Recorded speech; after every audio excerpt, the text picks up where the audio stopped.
Welcome to the Uncommon Communicator Podcast. I am your host, James Gable, and this is where we bring enlightenment to the topic of communication. Are you ready to take ownership of your conversations? Are you looking to possess the skills to navigate and facilitate conversations to a mutual understanding? Then grab your growth mindset and let's go. Welcome to the Uncommon Communicator Podcast. It is my pleasure today to have Mr. John Garrett. John is the What's Your And Leadership and cultural keynote speaker, who's also an author and a podcast host. John, welcome to the show. Hey, thanks so much, James. I'm excited to be here. Uncommon Communicator. I mean, let's do this. This is great. Let's do it.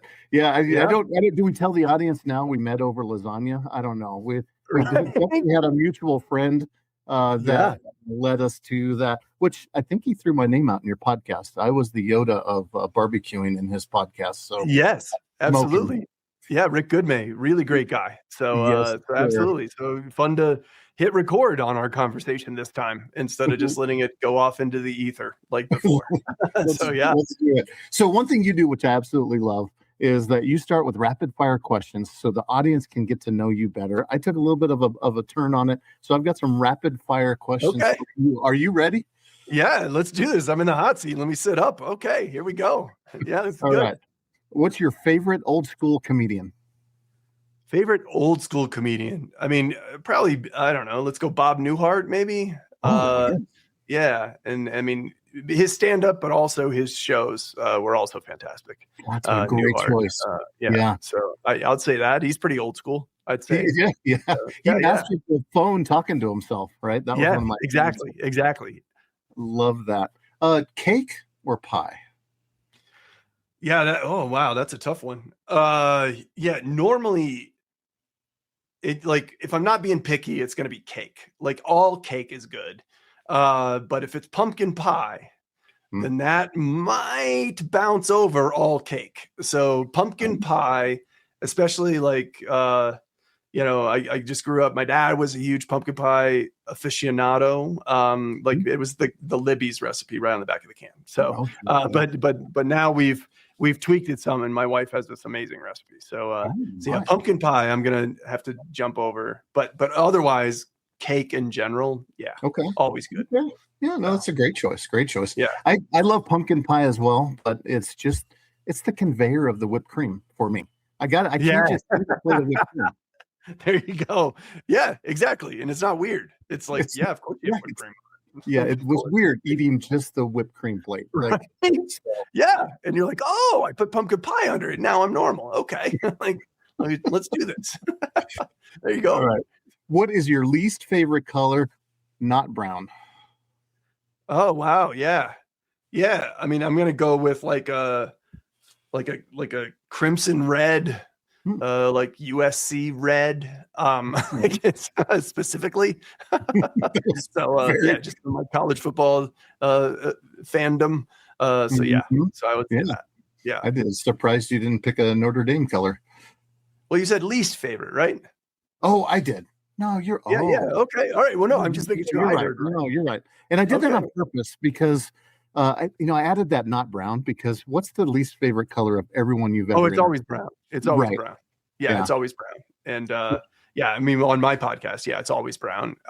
Whenever I ask for least favorite color, it's almost, I'd say 95% say brown or like a baby poop green or like some kind of, where you're just like, oh yeah, that. You didn't know they were that horrible, huh? That is a horrible color. It is. And it's a color. And we all saw it in our brains just now. Yeah. Yeah. And then I guess, you throw in their USC red. That totally makes that's very. Know what that is. So I do. Yeah. All right. Do you prefer jigsaw puzzles or the jigsaw movies? And I don't know what jigsaw movies are. So I guess, what is that? It's the horror movies. It's a guy Jigsaw, and he would put them all, and you had to go through this maze of rooms. Do you like horror movies? Oh, yeah. So no, jigsaw puzzles. There you go. Okay. Jigsaw puzzles. Yeah, done. Yeah. Wow. Yeah, that was. There you go. I'm not going to scream out loud while I'm doing a jigsaw puzzle. So we'll pick that one. Point. Yep. Yeah. In-N-Out or Freddy's? Ooh, that's a good one. I'm gonna go Freddy's because they have this brownie ice cream dessert Yes. thing. I don't know. I really don't know the burgers and the fries at Freddy's, to be honest. Okay. So I would go that just because their desserts are a little bit of a step up from just milkshake. Yeah. So I'm gonna say Freddy's just because of their dessert menu. Great choice. I chose cake or pie because I knew you were an ice cream guy. Somehow I knew it was going to come. Oh no, absolutely. And it's like, and they both work with ice cream too. It's I'm clearly a dessert guy, for sure. Do you prefer texting or do you prefer picking up the phone? Yeah, if I have to send a second text, I'm going to call you. So like if I send a text and then you reply back and then I have to send a second one, then I'm just going to pick up the phone because this is going to go back and forth for 20, 30 minutes and it could take 2 minutes. So I'm just going to pick up the phone and call you and just knock this out. But otherwise, like if it's just a one-off thing or it's a, hey, I'm on the way home or whatever, text. But otherwise, if it's going back and forth too much, and by too much, I mean twice, then I'm just going to call you just to get it done. And that's just my communication style. And maybe it is uncommon these days, but it gets to the point pretty fast. And you don't misinterpret the tone. You don't misinterpret sarcasm. You don't misinterpret an auto correct that wasn't the correct autocorrect type of thing. So that's my style. I love that. Yeah, that's a great choice. Well, actually, the next question is autocorrect or leave it as is. Yeah, autocorrect is a little too smart for itself sometimes, and that's not what I meant. That's not what I meant. And then now I have to back up and do it. I think just leave it. Like it's close enough. You knew what I meant, and who cares? Like I mean, honestly, like come on, like like you got it. I mean, now if it's a basic word and you misspelled it and it's not close, then I'll be like, oh well. We might not be able to be friends. I'm not sure, but or I want to play Scrabble against you because I'm going to win. But yeah, normally just leave it as it is. I mean, come on. Yeah, we're it's close enough. Yeah, you got it. That's it. Sometimes I'm surprised. What's that? Communication occurred. Like I meant to say this. You understood what I meant to say. Who cares? Like, I mean, yeah, I got other stuff to worry about. Yeah, I don't. Sometimes it chooses things I don't think my mind was thinking at the time. They're not nice stuff. But anyways, PowerPoint. Do you use PowerPoint or Canva? PowerPoint. Yeah, I didn't even know that Canva could do, I guess, presentations or what have you. So I'm just pretty old school. But I also don't do a lot of fancy bells and whistles because like I'm there, so I want you looking at me. Even in my PowerPoint, I'll have blank slides where I just put the logo of the client because I don't want you looking at the screens. I want you looking at me for this part. And really most of it. So so PowerPoint. That's a great presentation skill. Yeah, I think I've ran into a few people that run Canva, then send it to me. Like, I don't know what to do with this. Right. What is? Yeah, I didn't even know. On a Mac, right? It's just like the same thing. Right. Yeah, or what Prezi or all those things, and it looks great, but then it's distracting from me live right here. Right. And I want me to be the show, not the slides. Otherwise we'll just watch a video. like a substitute teacher in high school, just wheel in the cart and let's watch the video. Like there we go. Let's go. Yeah. Right. Yeah. Let's go. Well, last question. I've always wondered, like, what's your walk-on music? Like, because I know you do a lot of presentations. Blink-182, All the Small Things. Bam, just like that, huh?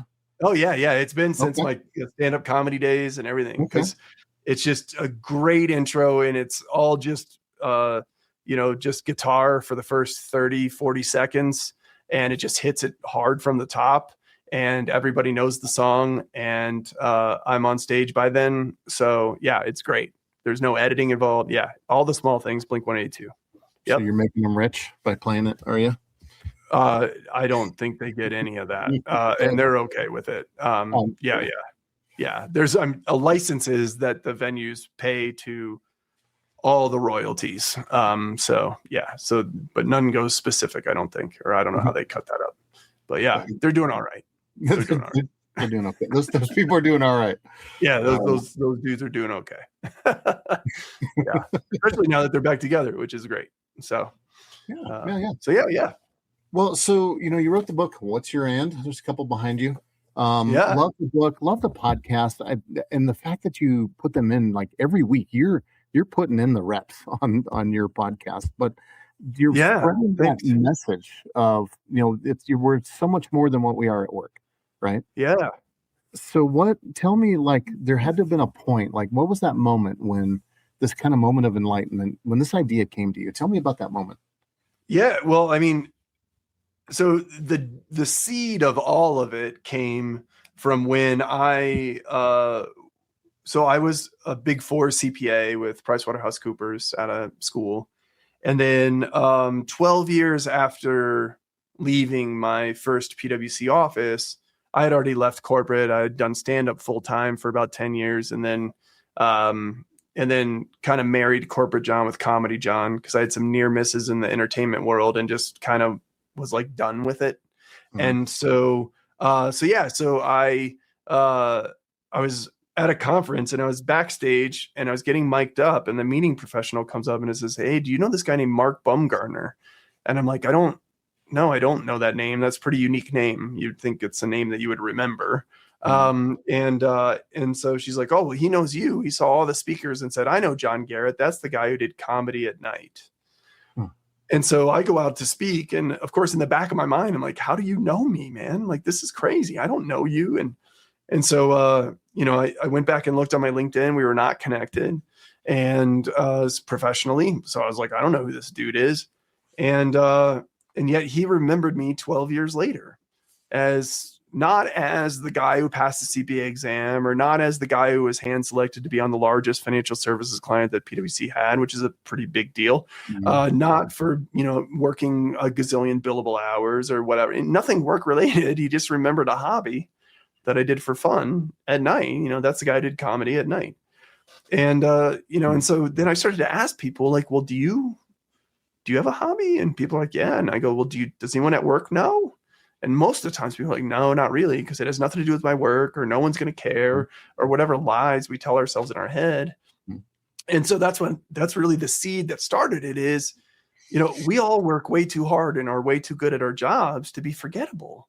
Yeah. And the part that people are going to remember 12 years from today is not the work part. Mm-hmm. It's the human behind the job title. And so that's really what's your end is all about is you're an engineer and a ballroom dancer. You're an attorney and a volunteer at the dog shelter. Like, what are those things you enjoy doing that light up your soul on a bigger, deeper level, hobbies, passions, interests. And that's where you can create genuine human connection, which then turns into the greatest retention policy you could possibly have is just having a genuine interest in the people around you, the humans. Right. Yeah. So that's the seed that started What's Your And? Cause and then it for a while, it was the Green Apple podcast. Cause when I speak, I would show like, a green apple and a bin of red apples and the green one's the one that stands out. That's the one you're going to remember. And it's still an apple. It's just a different color apple, a slightly different style of apple. But then I changed it to What's Your And after talking to people and years of research and all this. And so that's really how it got to that. So, cause you'd rather talk about your outside of work hobby or passion than you would your at work stuff. So, that's why it's What's Your And? Like, I don't want to know your job. I'll get to that. I want to know who you are. Like, who's the human that happens to have that work? Yeah. Yeah. I think there's so much more deeper than that too. If you don't have an and I know there's a lot of people that don't. Oh yeah. Work and that's it. And without having something else, I think it really does. It affects the psyche at just such a deeper level as well. Yeah. Well, yeah. Cause there's a whole bunch of yous, basically. And, there's a work you. And obviously don't abandon that. That's how you get paid and pay the bills and all that. There's a home you, and don't abandon that.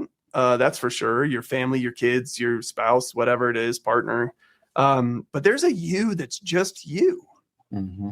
And sadly, that you is always last, takes a back seat to work you for sure, because that's all ego, and takes a back seat to family you because, well, if I don't say my kids are my passion, then everyone's going to think I'm a bad parent. And it's like, no, I already think you're a bad parent. You don't need to not answer that. Like it's all good. Yeah, but what's the you that's just you? Mm-hmm. The you that has nothing to do with work, and has nothing to do with your family, nothing to do with your kids, nothing to do with that. And that's the original you. That you existed before any of that other stuff. That you existed before you had a name. If you want to get really deep, like what lights your soul up? Like, why do you even exist on earth?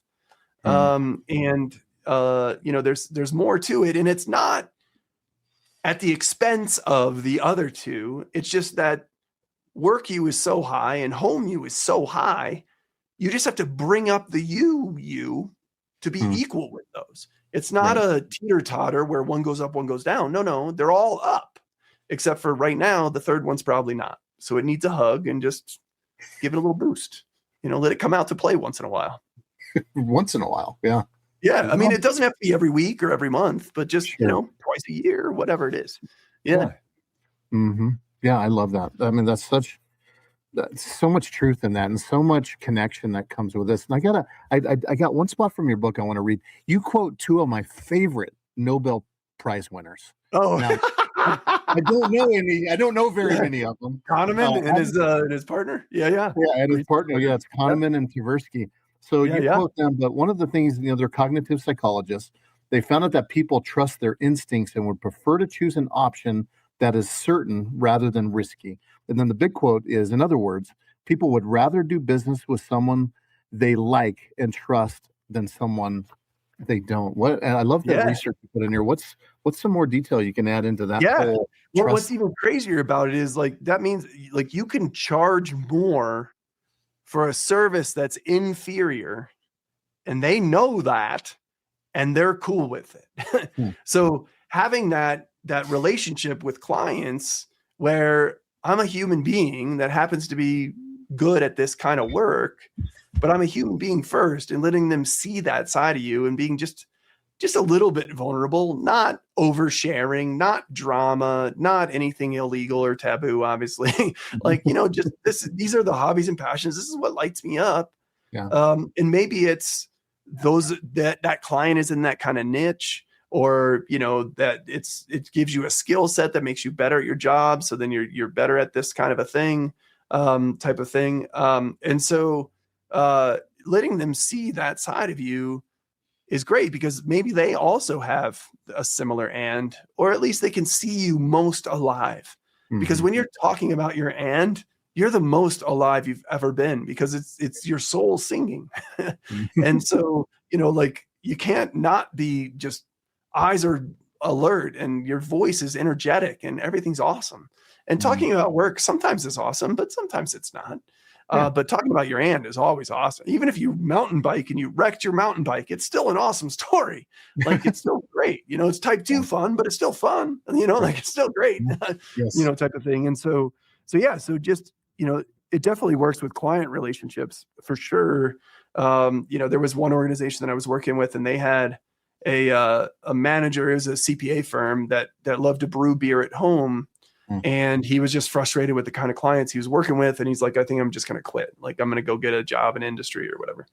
And they said, well, what do you want to do? And he said, well, I'd love to do work for microbreweries, because that's what I love to do. And they said, all right, well, give it a shot. Let's see what happens. And they're the number one firm for microbreweries in Philadelphia.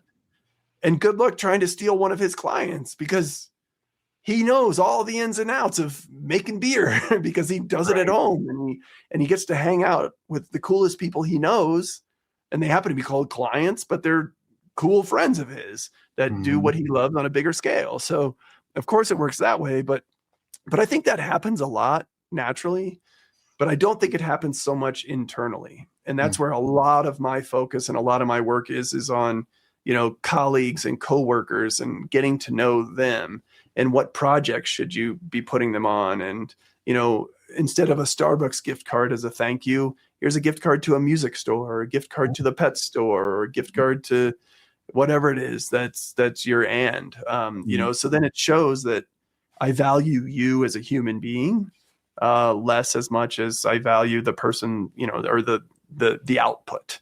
And if you value the human, you're going to get the output. No problem. And in this day and age, there's a huge talent shortage. There's not a client shortage. I don't know what happened, but clients are now, I don't know, they're coming out of the woodworks, and talent is not. And so that's why I'm like, well, if you take care of your people, you'll always have people to do the work.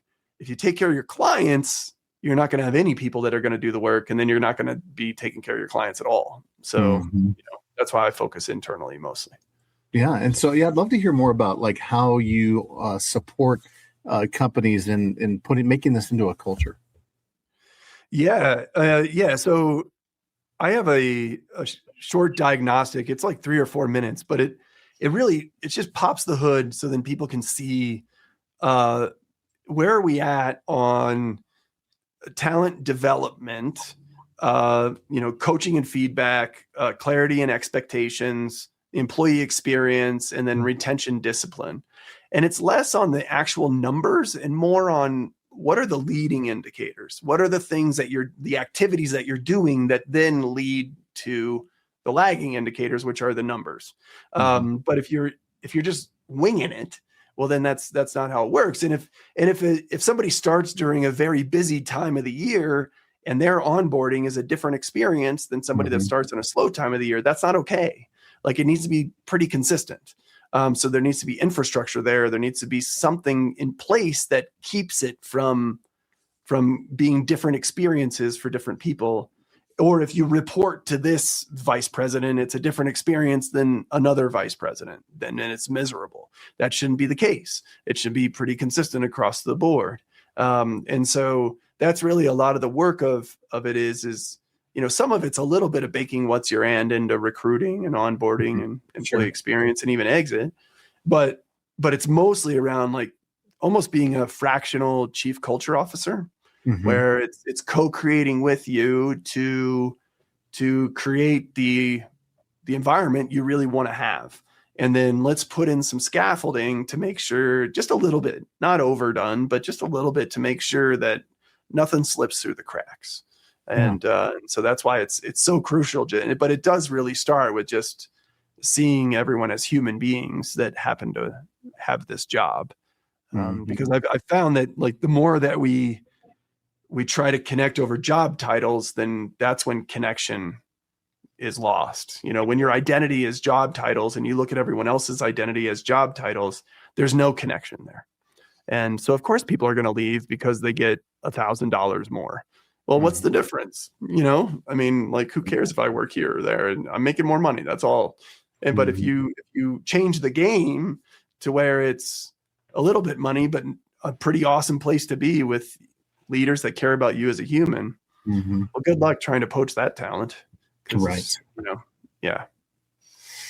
So there's I work for co-built construction, and culture is like one of the top things that we talk about as an organization. We work on grit, resiliency. I mean, there's a whole lot of things that are wrapped around culture is the optimum, and how does the rest of the work fit in, which it does as far as trust and all these other things that go along with it. But what I found, at least in construction, they're so unique in their approach to the idea of how they're approaching culture. But what I'm seeing and what I'm hearing, so I was going to ask you, because you said you have a lot of clients like coming out of the woodworks. Are you seeing a movement where it truly, like, culture truly is becoming the draw to these organizations, and they see it and they want more of it? Yeah, I mean, it's kind of interesting though, because it's what they want is people to stay. That's what they want. And I think after COVID, they realized, like, oh wait, like, we didn't actually have a culture. That's why everybody left, because, well, having an office that we all went to isn't a culture. Like, that didn't actually, that's if that's the only glue that keeps you as a team, well, then that's very weak. So that's why when COVID happened, then all of a sudden everyone's like, well, oh, I don't actually care. They don't care about me. I don't care about them. What's the difference? On the, the wallpaper of my laptop is a different company logo than the one I'm at now. Like, so what? Who cares? Whatever. And so really at the end of the day, that's what they want, is they want talent to stay and succession planning and things like that. Mm-hmm. And then they're willing to finally be like, oh, wait, yeah, we don't really have a culture. We need to work on that, or we need to, and so the thing that's frustrating though, is like people don't always value like how important that is. When somebody walks out the door, I mean, it's 2 to 3 times salary that just left. Yeah. I mean, that's how much it's going to cost to recruit someone new, train them up, get them back up to speed as to the same level of output that the person that left. And all that missing time is, and all that extra work is going to be piled on the other people that are in the department. And so they're going to have to then work more. So you're going to burn them out maybe. And so it's expensive, but people don't realize that because it's been, the cost of doing business. It's just how it's been. And so it is a little bit frustrating where people say they want it, but they don't really deep down want it. Or they'll come to me and they'll say things that are hilarious. Like, oh, we have change fatigue. Our team. And I'm like, I heard those words. That is, wow. Now I have change fatigue, James. I do. I'm so sick and tired of hearing about change fatigue, because you don't have change fatigue, because what you have is poor leadership that people don't believe in. Because if I believed in my leadership, I'll walk through coals, I'll walk through fire. Like, I don't care. Like, I'll go through all the change because I believe in this and I'm a part of this and I'm going to be part of the future of this. So yeah, let's do all the change that makes this better. But when you don't paint that picture for people and they feel like they're just a cog in a machine, that you're just using them, well, of course they're going to not believe you, and they're going to be super skeptical, and they're going to not want to do change, because now that's hard for them and there's no reward. And it's not a financial reward. It's a I'm a part of this reward, you know? And so, that's a thing. So if you're listening and you've used change fatigue and you think that's a reason, it's not an excuse. It's you. It's not your people. It's you. So there you go. Yeah, that's so funny, because when I've heard it before too, I'm thinking, truly, you're saying change fatigue because your way is now in place. So let's not change this way. We don't want to fatigue them. Or I'm the one that's going to benefit from this, but they aren't. But so I want you to, my ego says we have to do this change, but everyone else is like, well, I don't see why we need to. And I don't believe that we need to. And you just want us to do it because you're going to benefit from it. And we're not. We're just going to end up doing more work. So, of course they don't want to do that. And I wouldn't either. I mentioned I work for Co-Build. We use the term a lot that we are building the plane while we're flying it. But I mean, culture being the biggest overall arching thing. But there's so much change that happens on sometimes within the week basis as we're scaling to grow, and we're really growing. I think after 12 years, the culture is really, and the relationships have really come to the point to where we're just starting to really just bloom and blossom. But it goes back to that we are in this constant change cycle. So in that, it's easy to have people, fluid and familiar with, and being ready to, feel the change in there. So I'm going to keep my ear out for the change fatigue. Make sure I don't. It's always a leader that's lazy. Always. And everyone listening, always. Always. Always. 100%. So some of the time, or what are you trying to say? I'm saying 100%. And if it hurts a little bit to hear this, then it's you. I'm just telling you, it's you. And so really sit back and think about, how did I paint this picture for everybody? How did I, there was a CPA firm that I was just talking to last week, and the partner's like, we need CPAs to become the next leaders of the firm. They have to actually pass the exam. And so we give these incentives for people to pass the exam, dollars. But they try and then they can't. But we don't have that next wave of leaders because we don't have people that are able to pass the exam. And so I said, well, have you taken the 3 or 4 people that you see as the leaders of the firm to lunch and just told them hey, I see you as one of the next leaders of this firm. Do you want in on that? And if they do, then you say, well, then you're going to have to pass the exam. And how can I help you do that?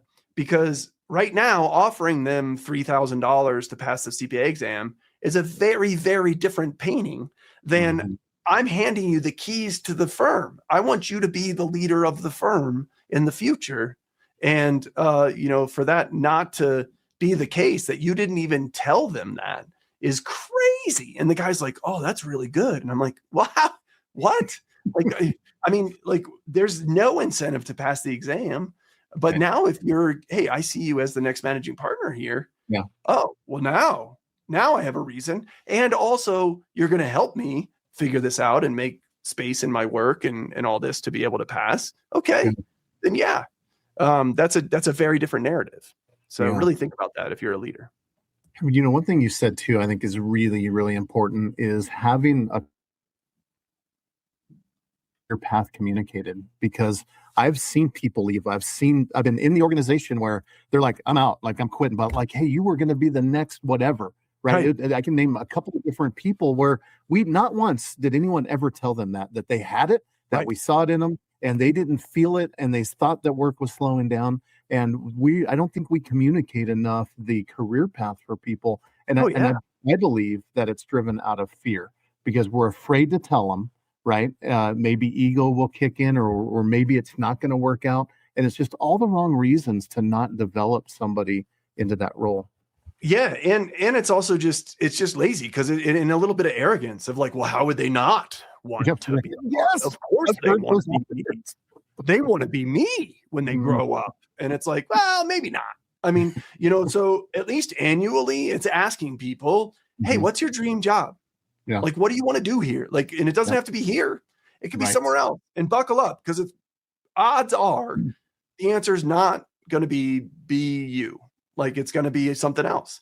But it's like, okay, cool. So let me help you get the skills to be able to then go and interview for that job, or let me introduce you to some people that have that job. So then you can be more educated and more aware of that. But it's just, it's open. And that way, then they're going to accidentally stay longer, because you're helping them develop into the person that they want to be. And you also should want them to be the best version of them. And if that's with you, great. And if it's not with you, also great. Because who wants a bunch of miserable people around? But there's so many leaders that are like, well, I'd rather have 100 people that are all miserable than 40 people that are living their best life. And it's like, well, that's it's just because if you have a bunch of people that are living their best life and then they go on to another position, they're going to tell their friends, like, I know I'm not there anymore, but you got to go there, man. This place is awesome. Yeah. And then at some point down their career, who knows, they boomerang back, and they come back to the organization. Yeah. I think it was Richard Branson that said, I'll train them so they can go and work anywhere. I'll treat them so they'll want to stay. Something there you go. Yeah. That seems like a Richard Branson kind of a thing. Yeah, absolutely. Sir Richard Branson. Important. Right. In case he's listening. He might be. I got some in the UK, so he's probably, I don't even know. There you go. Yeah. Some island somewhere, probably. Yeah. Somewhere in a beach. I picture a beach somewhere. Yeah. Totally. Yeah. But that's, those are all part of retention tactics as well, too, is really knowing, who you're developing, how you develop them, and being able to, give them like a place for them to succeed, that they could succeed anywhere. And I think you mentioned ego in there as well, too. I think what I've seen, too, like limiting factors in hiring is some people don't want to hire somebody smarter than themselves, and or promote, or get them to the point. And I feel like I've been in this spot a couple of times where I felt like I was really held back because I was good at that role. So instead of letting me be at the next level, people want to keep people at that role. And I think that comes back to being more of that human connectedness. Like if there was more of a connection to what, was important, if that individual wasn't cared about what I cared about, there would be a different conversation. That's exactly it. And as a leader, I mean, the greatest compliment you can have is to have all of the people that were below you now equal or above, because you were a part of that path for them and you showed them what good leadership is. And then the whole organization is better, and that definitely matters. And just caring about, just having a genuine interest in the people around you. I love to have like clients that I work with, like leaders ask all of their people at least once a year, what do you love to do at work and how can I help you do more of that? And then what do you love to do outside of work and how do I help you do more of that? If you love to go to concerts and you haven't been to a concert in 3, 4, 5 years, well, that's not good. You're not the best you that you can be at work. So let's get the calendar out and let's find out what concerts you want to go to and let's put it on the calendar and let's make sure you go. Type of a thing. And if it becomes a work issue or whatever, we'll figure it out. Like we'll map it out. We'll delegate the tasks to give you the space to go do things that light you up. Clearly, it's not every day or every week, and you're still going to get your work done. But I care about you as a human being, and that matters so much. Yeah. Now you talk about connection a lot, and this is something. I'm going to tie it back a little bit to comedy. I'm a huge comedy fan. I do listen to, I don't know, probably can I name them? I listen to Kill Tony, where people come in and they give that 1 minute, right? That these upcoming comics coming there. I just love comedy, but one thing is because I fancy myself. I think I'm funny. Funny has nothing to do with comedy. I found out, like it's all about writing, right? You got to be able to write. You got to write funny, but it's about writing and connection. So I know that connecting with the audience is really important. I've heard some feedback of some of the comedians that could really do that. But I feel like that's kind of what you bring to what you present and how you coach and how you keynote. You bring connections amongst coworkers. But is there some tricks that you have in bringing connection? In kind of maybe speeding up connection? Yeah, I mean, man, a lot of it was honed from doing stand-up. I've been on stage 2,400 times plus now. And, when you're in front of an audience of strangers, they don't care about me. Get to it. Get to the laugh. Get to the funny. Like when you're with your friends, you can go off on a tangent or you can do some random story or whatever and then get back to it. Or audiences do not go for that. The strangers are like, look, we paid money and we need to get some laughs in here. And that's why we're here. And so, I mean, I would just say that like when it comes to communicating, it's really just getting to the point. And even say it up front and then tell the story after if you need to. But get to the point. Like, what are we doing here? Like, what's going on? Like, why are you talking to me? Like, what's the story here? Like, what is happening? But also it's also checking in with the people and reading their faces, reading their body language, are they going along with this? Are they rubbed the wrong way by this? Are they, whatever. Is it the reaction that you were going for or not? And then just checking in, like, is this tracking? Does this make sense? Does this follow? Is this, and then you at least know that, okay, they're along the ride with me. And also too, despite my answer being crazy long here, no one likes monologues. Like, have it be a back and forth, ask a question back, but as the guest of a podcast, that's not how this is built. Yes. But, in a normal conversation, I'd be like, what about you? Like, and then it's a back and forth, it's a dance. Yeah. So definitely, those are a couple of things that just come to the surface for me right away. So I don't know, but what about you, James? I love it. You shut your mouth, John. I've had somebody ask me a question and I'm like, wait a minute. Right. For me too, those are all great answers. And I was curious too, if your time in stand-up comedy, that's a lot of times on stage, it's putting reps in. I'm sure you can develop that skill. Cause as you were saying that, I was thinking that I've sat next to people, felt no connection. I've sat in a room of 1,000 people and felt so connected with that person that was speaking. Yeah. And there's just Yeah. an incredible power from public speaking where, I know when I do a lot of speaking, you make connections with certain individuals within the audience. It depends on the size of the group. Sometimes I'll hit eye contact with everyone. Or if there's something powerful about making eye contact in an audience where you're affecting like 10 people around it. I mean, it's somewhere in I guess I can use the quantum physics world where something's going on with that connection. So to me, there's something more than just, it's something truly genuine, I think. And everything that you said is like making sure that you're present, making sure that you're in it while you're there. I think all of those things really help bring connection. And I think what you're talking about and like when you're having communication or a conversation with somebody at work about what they're passionate about, those are making some kind of electrical connections with them. There was like we do a lot of Patrick Lencioni type of things with the work widget. We talk about it all the time. Like, what are you working in your genius? Like, those are questions we ask every single week. And we also gauge how is your connectedness with your, we ask this in a survey every week at our all hands, how are you connecting with your coworkers? So we're looking at that. How is that changing? How's that gauging? Yeah. And a lot of that is tied to those conversations that are outside of just the work conversation. So there's just so much value in that. We had one person she would run them through kind of we also do the Clifton strengths as well too. And in the past, and she's our HR person, in the past she hasn't got to she didn't do all of them for a while. And she had a chance to do one with somebody, one of our, new hires.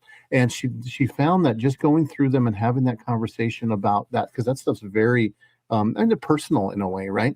So whenever even though they had really nothing in common, probably will never work together in two completely different departments. Yeah.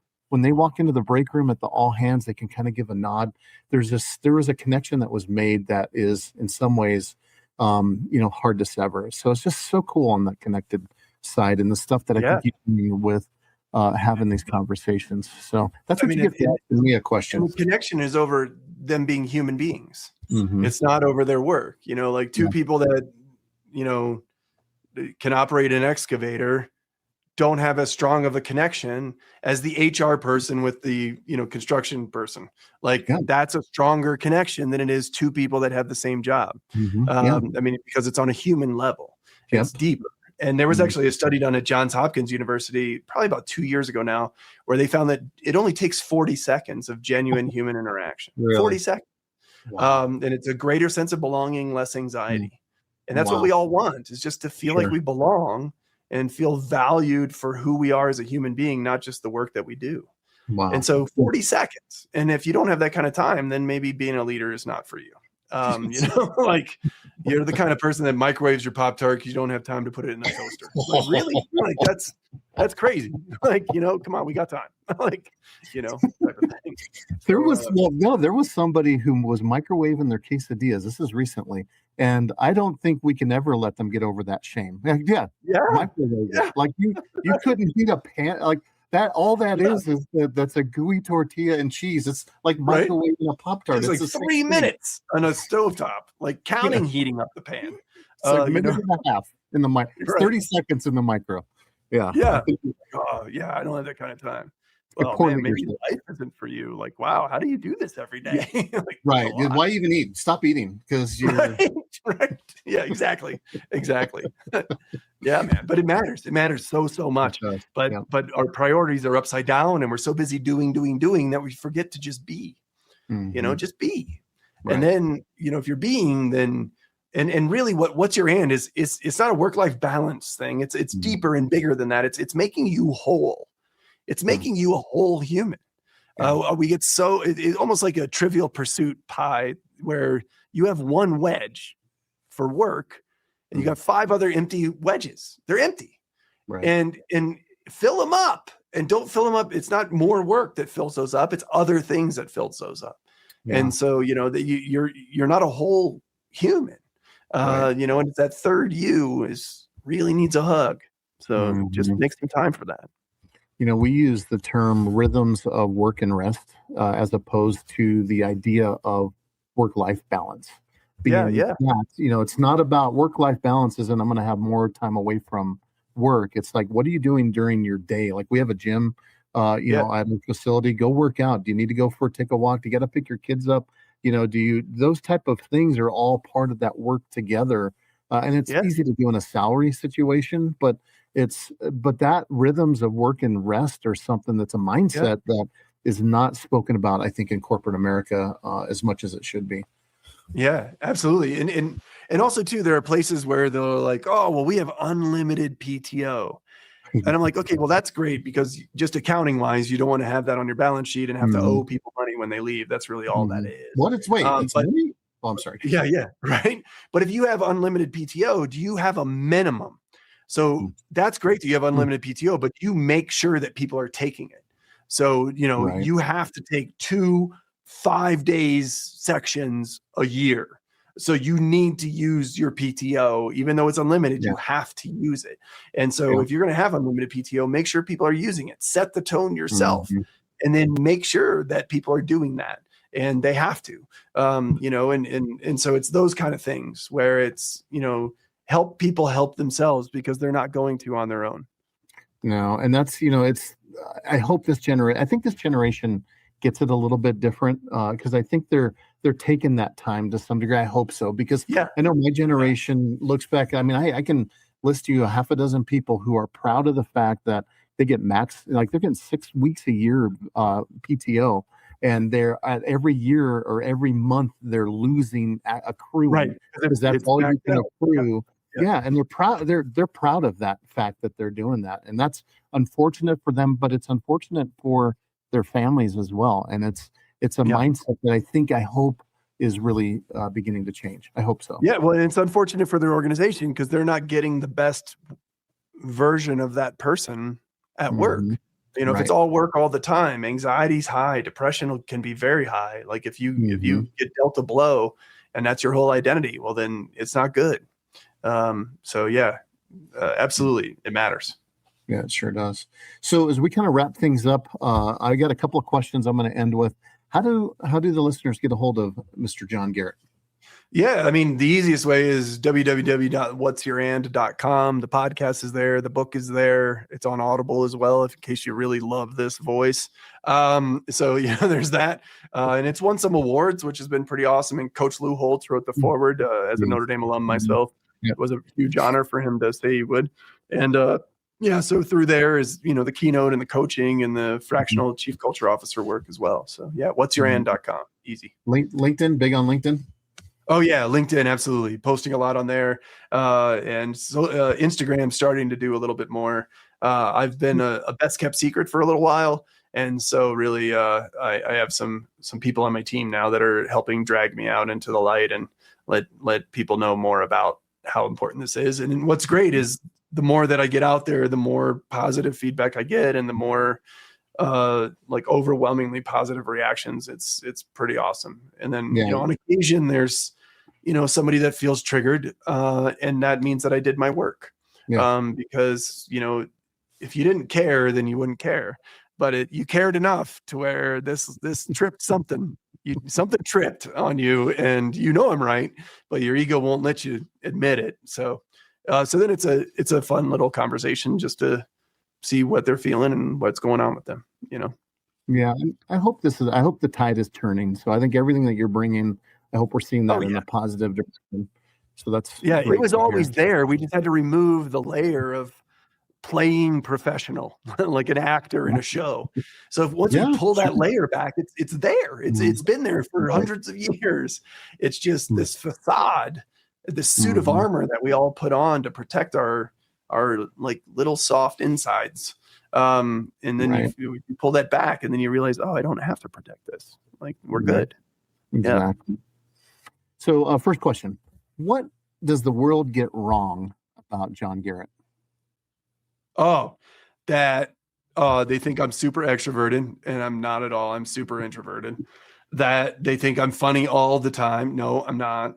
That oh, he's just a comedian. Like it's just when he comes in and speaks, it's just gonna be funny. My favorite is on the feedback forum where someone will say like, "Oh, I thought I would laugh more at a keynote." Like, it's like, you just laughed harder at a keynote than you ever have ever, I promise. And yet you thought you would laugh more. Like, I don't come to your job and be like, "I thought you would be smarter." Like, it's like, but yeah. So, I mean, that it's okay to be multidimensional. Like, you can be deep and funny and silly and smart. And, like, you can be all the things. It's okay. It's okay to be good at a couple of things. So but those for sure are things that get me. And I'm also almost 6'3". So like, oh, I thought you're a lot taller than I thought. And I'm like, I'm not freak tall. Like, calm down. Like, I'm point guard tall. Calm down. Like I'm Steph Curry tall. Like, I'm not even that tall. But like, when people are, "Oh, wow, you're really tall." And it's like, I don't even know what to say right now. Like, based on what? Like, the picture of your head. Right. Yeah, exactly. And it's like, well, how did you, what? Like, I don't even know what to say right now. So there's that too. That's a good one. Yep. Yeah. So final question. We've been talking for almost about 45, 50 minutes. As well as I do, when people leave, we want to leave them with one thing, like out of kind of taking our conversation down to what could we narrow it down to? One thing that our audience should leave with today's conversation. Yeah, I think just know that who you are is more than what you do. Like, you're a human being that happens to do that kind of work. That who you are has nothing to do with your work and has nothing to do with your family. You existed way before all of that. And if I started college and going for engineering. Had I not gotten a D in physics, I would have had a very different career trajectory than I did. But I'm still me, so don't let the outside influences impact you. Like, be you, and then impact the world. Yeah, I love that. Well, this has been a great time. So much fun. That's all we got for everybody. We'll see you next time. See you. Bye. Congratulations. You made it all the way to the end. You're officially a 1%er. Thanks for tuning into this episode of The Uncommon Communicator with me, your host, James Gable. Make sure you like and share this episode. This helps spread the message of communication to the world. Check out our website, The Uncommon Communicator, for more, and connect with me on LinkedIn to keep building those communication skills. See you next time.